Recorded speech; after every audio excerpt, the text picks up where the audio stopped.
નમસ્કાર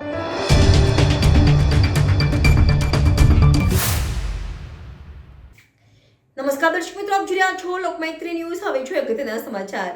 તાંદલજા વિસ્તારમાંથી ઝડપાયેલ 22 લાખના હાઇબ્રિડ ગાંજા મામલે જેસીપી ડોક્ટર લીના પાટીલે નિવેદન આપ્યું હતું। શકીલા પાર્ક સોસાયટીમાંથી અંદાજે 22 લાખનો હાઇબ્રિડ ગાંજાનો જથ્થો ઝડપાયો હતો। અગાઉ માર્ચ 2024માં પણ આ જ જગ્યાએથી ગાંજો ઝડપાયો હતો। અબ્દુલ પટેલ નામના આરોપીઓના ઘરેથી ગાંજો ઝડપાયો હતો। 5 કિલોના જથ્થા સાથે એસઓજીએ આરોપીની ધરપકડ કરી હતી। માત્ર 8 દિવસ જેલમાં રહી આરોપી અબ્દુલને જામીન મળ્યા હતા। માર્ચ 2024ની એસઓજીની કાર્યવાહીમાં અબ્દુલના દીકરા આદિબનું નામ કેમ ન હતું તેને લઈને પોલીસ બેડામાં ચર્ચા શરૂ થઈ છે।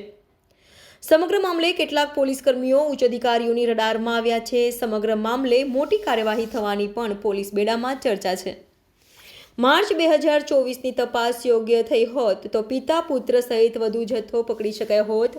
સમગ્ર મામલે જેસીપી ડોક્ટર લીના પાટીલે નિવેદન આપ્યું હતું। માર્ચ મહિનામાં આરોપીની જે ધરપકડ થઈ હતી અને જે પણ તપાસ થઈ તેને ચેક કરવામાં આવશે। હાલ જે જથ્થો પકડાયો છે તેની પણ ઊંડાણપૂર્વક તપાસ કરવામાં આવી રહી છે। ગુનાના મૂળ સુધી પહોંચી શકાય તે દિશામાં તપાસ થઈ રહી છે। અબ્દુલ અને તેનો દીકરો ક્યાંથી ગાંજો લાવ્યા તે તમામ તપાસ કરવામાં આવી રહી છે। સિનિયર ઓફિસરના સુપરવિઝન હેઠળ તપાસ કરવામાં આવી રહી છે તેમ જોઈન્ટ પોલીસ કમિશનર ડોક્ટર લીના પાટીલે જણાવ્યું હતું। Bureau report, Lokmaitri news, Vadodara.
Abdul Patel જે છે એ એનડીપીએસના ગુના સાથે સંકળાયેલો આરોપી છે અને અગાઉ એના ઉપર 3 ગુના દાખલ થયેલા છે, જેમાં 2 ગુના છે એનડીપીએસના અને એક પ્રોહિબિશનનો ગુનો છે, જેમાં એનડીપીએસના ગુના છે એમાં ગાંજો વેચવાના ગુના છે।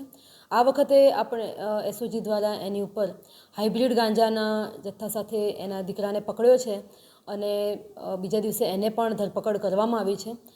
અબ્દુલ પટેલ જે છે એ હાઇબ્રિડ ગાંજો મંગાવીને વેચવાની એસઓજીને બાતમી મળી હતી। એના આધારે 22 લાખનો મુદ્દામાલ સાથેનો હાઇબ્રિડ ગાંજાનો કેસ એસઓજીએ કરેલો છે। 19 માર્ચ 2024ના રોજ પણ આ જ આરોપી ગાંજા સાથે પકડાયો હતો। તે વખતે પણ એનડીપીએસનો ગુનો દાખલ કરવામાં આવ્યો હતો, તો કેમ તે સમય છૂટી ગયો, પાછો એને ધંધો શરૂ કરી દીધો અને ફરીથી ધરપકડ કરવામાં આવી? હાલમાં જે ગુનો દાખલ કરેલો છે એ ખૂબ જ સારો હાઇબ્રિડ ગાંજા સાથેનો ગુનો દાખલ કર્યો છે। અગાઉનો ગુનો ગાંજા સિમ્પલ જે આપણો અહીંયા મળતો હોય છે ગાંજા સાથેનો, પરંતુ એ વખતની તો જે તપાસ થયેલી છે એ પણ ચેક કરવામાં આવશે. હાલમાં અત્યારે ખૂબ જ સિરિયસલી છેક સુધી ગુનાના મૂળ સુધી પહોંચવાની પ્રયત્ન કરીને ગુનાની તપાસ થઈ રહી છે. અબ્દુલ અને એનો દીકરાને પણ આપણે એના પોઝિશનમાંથી જ ગાંજો લીધો છે, એનો ક્વોલિટી કેસ કરવામાં આવ્યો છે. અને હવે આ લોકો ક્યાંથી ગાંજો લાવ્યા અને મૂળ આ ગાંજો છે એ હાઇબ્રિડ પ્રકારનો ગાંજો જે કેનેડા અને થાઈલેન્ડ માં થતો હોય છે મૂળ, ત્યાં સુધીની આ મૂળ ગાંજો ક્યાંથી આવ્યો ત્યાં સુધીની તપાસ માટે એસઓજીની તપાસ ચાલી રહી છે અને સિનિયર ઓફિસર્સના સુપરવિઝન હેઠળ આ તપાસ થઈ રહી છે.